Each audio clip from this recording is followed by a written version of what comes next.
Area of reinforcement, school culture, the principal.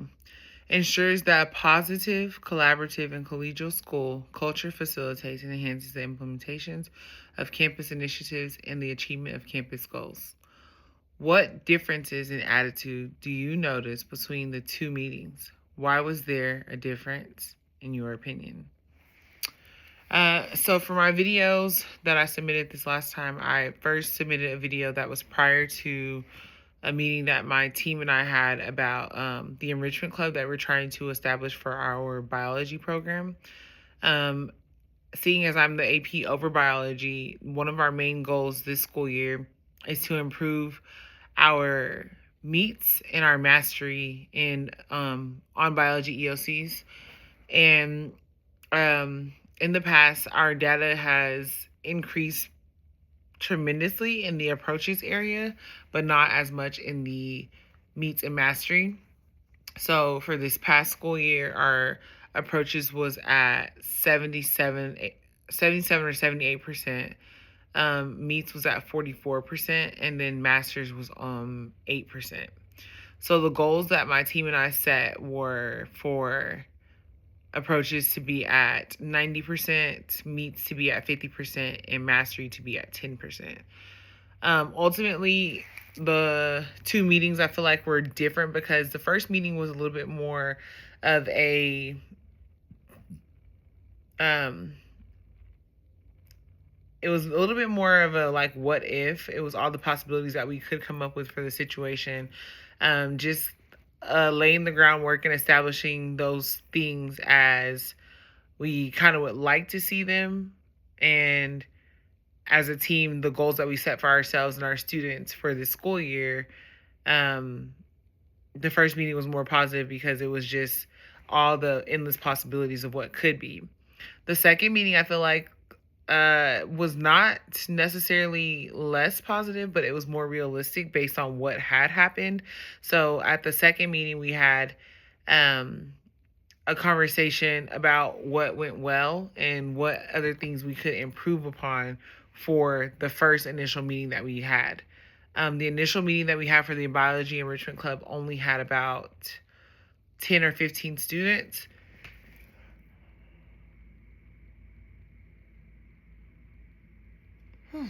And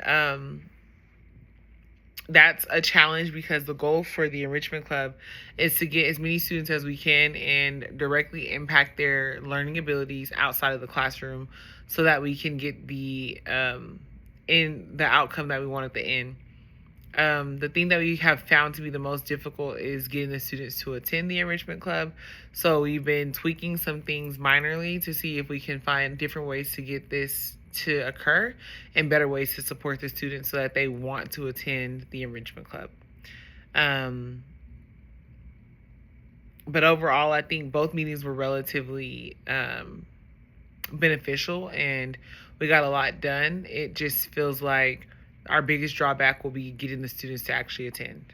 So I think that was why the two meetings were a little bit different, because one was before and the other one was after, and it was a little bit more on the realistic side. Areas of refinement. Leading learning, the principal facilitates use of the sound research-based practice in the development and implementation of campus curricular, co-curricular, and extracurricular programs to fulfill academic, developmental, and social and cultural needs. The teachers were concerned that 40% of the students' grades were coming from this grading period, and their grades were reflecting at a test they had not been taught. As an administrator, is it possible to grade them only on the materials covered after they have arrived? What pros and cons would there be? So one of the big drawbacks that we had that also goes along with our biology enrichment club is getting the students in the right classes. The students that come in from the junior highs as our freshman class are placed into courses based on their data, supposed to be, but also based on the campus,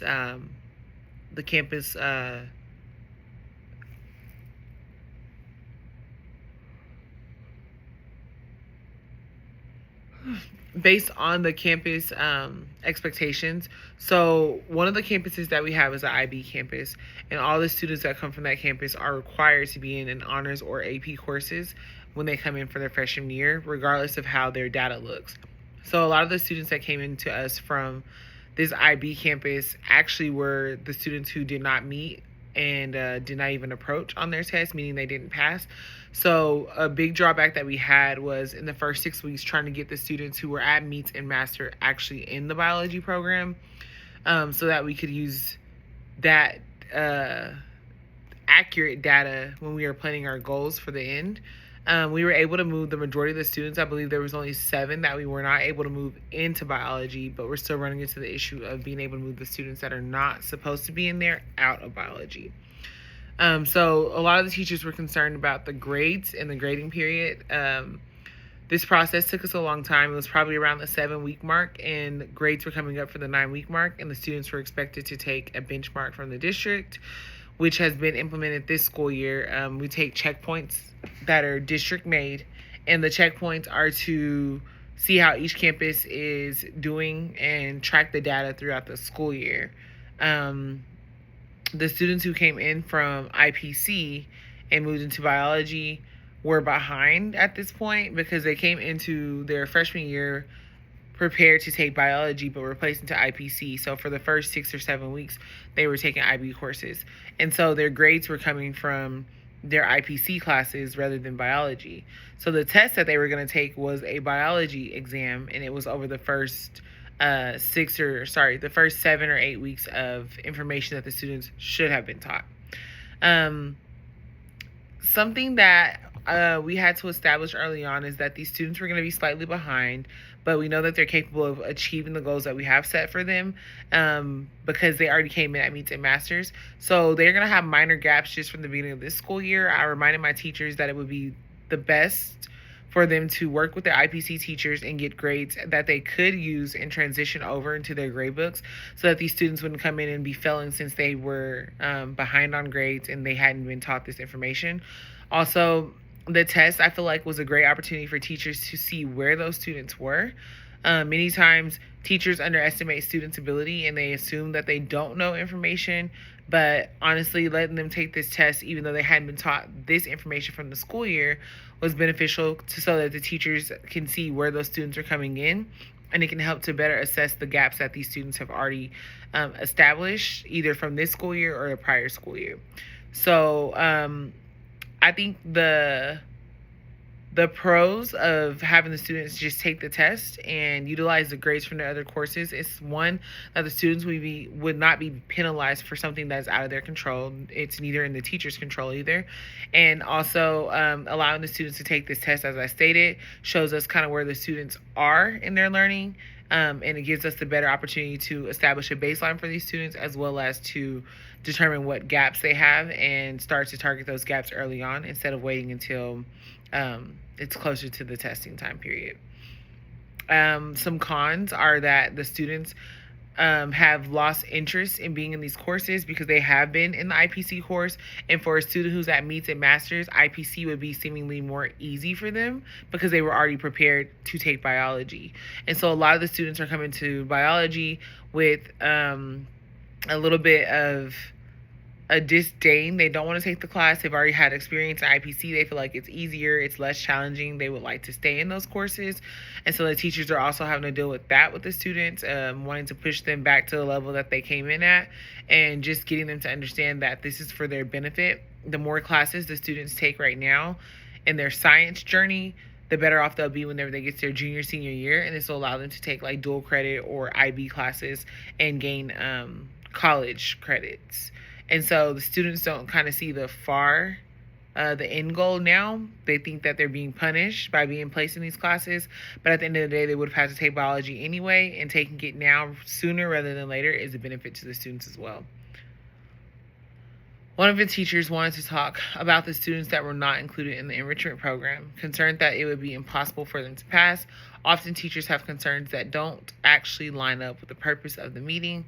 When do you decide to let them talk? when do you decide to table their concerns and continue with the original purpose of the meeting? So for this exact reason, I create agendas for each meeting that I have with my biology team, and I give them the agenda ahead of time so that they can prepare for the talking points that we're going to talk about. But I also post the agenda up on the wall as we do go through it so that we can see where we're at. And we also have a timer that helps us to understand how much time we have left. My goal as a admin is not to take up the teacher's time for their PLCs. Even though my biology team meets weekly, still every time that we are meeting as a team, this is taking a little bit of time away from their preparations. So I kind of start the meetings off and allow for the teachers to kind of vent a little bit and get some things off their mind. I take down notes and write down this information for feedback for myself or as a follow-up to someone else outside of the team that I have that can support us with the questions or suggestions that the team has. In particular, this teacher specifically, she kind of has a little bit of a takeover spirit. She likes to dwindle and dwell upon things sometimes that are out of our control. So something that I do is allow for them to speak at the beginning, get some things off their chest, and then we jump into the meeting. Once we go into the meeting, I constantly remind my team of the goal that we have and just keep redirecting them back to the task at hand, which is the agenda. And also, once the meeting is over, I allow for them to still continue with whatever it is that they need support with, or I'll ask them to send me a follow-up email just as a way of reminding me that this is a situation, more of a concern that I need to address. And that way it doesn't feel like I'm just neglecting the teacher's needs and only trying to get the things that I feel like are important. Because at the end of the day, all of it is important. But also, feeling like it's not possible for the students to pass, I'm having to get my teachers to understand that all of our students are not going to come to us every single year at the level that we feel like they should be at. A lot of the students now have gaps in their learning and they are slightly behind. But as a teacher, it's our goal to adapt our lessons to meet the needs of the students, no matter where they're at. And this is the reason for differentiation. Providing students in your class, even if it is a class that has very highs and very lows, providing them with that differentiation that's still rigorous and still aligned to the TEKS is important. And at the end of the day, whenever you are aligning your curriculum and the rigor levels for each individual student to be successful in your class, you will see those results in your data. And over time, those students will grow. The more the students feel like they have the support of the teacher and the campus, then the better off they'll be. But not allowing a student to take that class because you feel like it might challenge them too much. We want to kind of move away from that mindset. The goal is to challenge the students and to allow them to see that they are capable of meeting those goals and those needs and those expectations. So when we set the expectation high and we do not allow for students to feel that they can't achieve this, then I believe that the students will meet us at the expectations that we've set for them. So you asked about the team goals. Why are these important? So again, as I stated at the beginning of this video, the most important thing to do when you are creating a team or any type of group of people that have a common assessment or a common goal at the end is to actually determine what that goal is so that we can all be on the same page and that we can be moving towards the same thing. Sometimes if you don't have a direction that you're headed into and you haven't established those goals at the beginning, the work that you can be doing can be counterproductive. And we want to make sure that everybody is doing the same work and moving in the same direction. So at the end, we can all achieve that exact same goal for the students as well as our campus.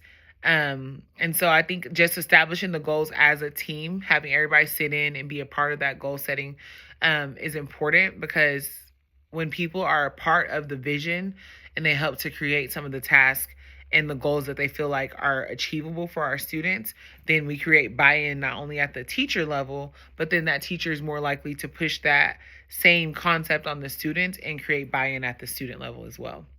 So the more that we have everybody on the same page and we're all working towards the same goal, then we're going to meet those expectations at the end of the school year. You mentioned that your goal was to grow teachers into their best versions. What will you do to support teachers in that growth? Name at least 3 things that you'll do to support teachers. Put them in the order of priority and explain why. So I think one of the biggest components that is the most important, but sometimes the most overlooked, is just relationship building. Working with teachers and building that relationship at first and establishing that rapport over the course of time is super important, because teachers who do not feel heard or do not feel like you care about them as a person will not yield the results that we want, and they will not be able to be the best version of themselves for our students. And so establishing rapport with the teachers, just building relationships, getting to know the people that I'm working with, and their goals or aspirations is important to me, because it creates that relationship, and then it makes it a little bit easier whenever it comes into that point where I'm coaching and having to develop this person and work on those areas of refinement. Reinforcement's always a little bit easier conversation, but when you get into refinement, people seem to be not as receptive, and especially if they don't feel like you have their best interests, they're not receptive at all. So I would say my first and most important thing always is relationship building and getting to know and establish a relationship with the people that you're going to be working with. Secondly, I think transparency is important. Just knowing what your purpose is and allowing other people to also know what that purpose is. So at the end of the day, even if a conversation is difficult, they know that you are coming with good intentions and that you are not trying to essentially just give them more work to do, or you're not trying to degrade the teacher and make them feel like they're not doing their job. At the end of the day, our goal is to grow teachers so that our students can grow. And so providing them with that understanding that, transparent, I'm here to help grow you, but also here to learn. Allowing people to know that I also am here and capable of learning. And so providing the opportunity for a little bit of back and forth, I think is beneficial, but just being transparent with people and allowing them to understand what your purpose is. And lastly, I believe just providing resources for your teachers is extremely important. If your teacher feels like they are drowning, they don't have the resources they need, either like, supplies or just information. We have a lot of new teachers who don't feel very confident because they feel like they're lacking just the information that they need to be an effective teacher. My goal is to help to either provide them with that PD, or either to give them the ability to communicate with me about best practices, as well as go into other teachers' classrooms that I feel like are demonstrating these things, and allow them to do observations as well. Just providing teachers with the resources that they need for success, so that they don't begin to feel stressed out and like they're on an island, I think is really important. So relationship building, transparency, and professional development are my top priorities as an administrator.